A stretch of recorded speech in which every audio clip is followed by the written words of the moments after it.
À compter du 1er septembre, l'âge légal de départ à la retraite sera relevé progressivement de 3 mois par an pour atteindre 64 ans en 2030. Nous serons donc à 63 ans et 3 mois à la fin du quinquennat. Si cette annonce n'était pas une surprise, elle a pour autant fait l'effet d'une bombe. La proposition de réforme des retraites présentée par la Première ministre ce mardi n'a, on peut le dire, pas séduit tout le monde. Une politique qui fâche certains est nécessaire pour d'autres. Moi, je suis pour l'allongement, mais à condition que ce soit juste. C'est-à-dire que ce ne soient pas toujours les mêmes qui, après quelques grèves ou protestations, vont obtenir gain de cause. Et en fait, qu'on donne l'argent aux gens qui travaillent aussi, surtout pour la retraite. Donc quand on parle de 1 200 €, moi je suis tout à fait d'accord, mais il ne faut pas que ce soit pour les gens qui n'ont pas cotisé, il faut que ce soit pour les gens qui ont cotisé.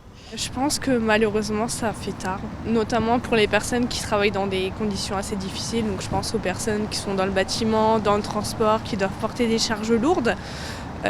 Et puis malheureusement, je pense que si là c'est à 64 ans pour les personnes qui sont proches de la retraite, malheureusement ça sera beaucoup plus tard pour nous. Donc c'est vrai que c'est quelque chose qui me fait peur, la réforme de la retraite. Donc c'est déjà long jusqu'à 62 ans. Alors 64 c'est une horreur. Nous les jeunes, on ne sait même pas si on va avoir une retraite plus tard déjà. On ne sait pas quand est-ce qu'on va l'avoir, à quel âge, à quel prix. Parce qu'il ne faut pas oublier, les retraites, elles sont très peu élevées pour certains. Et du coup, ça pose problème aussi par rapport à ça, quoi. Les grands points à retenir de cette présentation du gouvernement sont donc le recul de l'âge légal de départ à 64 ans d'ici 2030, soit 43 annuités de travail pour obtenir une pension complète et un âge de départ à la retraite élevé de 3 mois chaque année dès 2023. Avec cela, le gouvernement annonce la fin des régimes spéciaux dont bénéficiaient les agents de la RATP, EDF ou de la SNCF par exemple.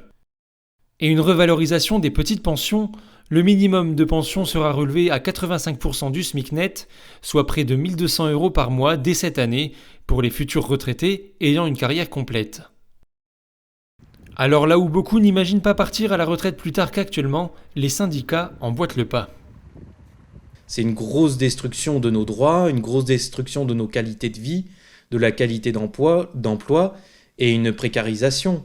En plus, elle n'a aucun sens quand on voit le taux de chômage chez les plus de 50 ans.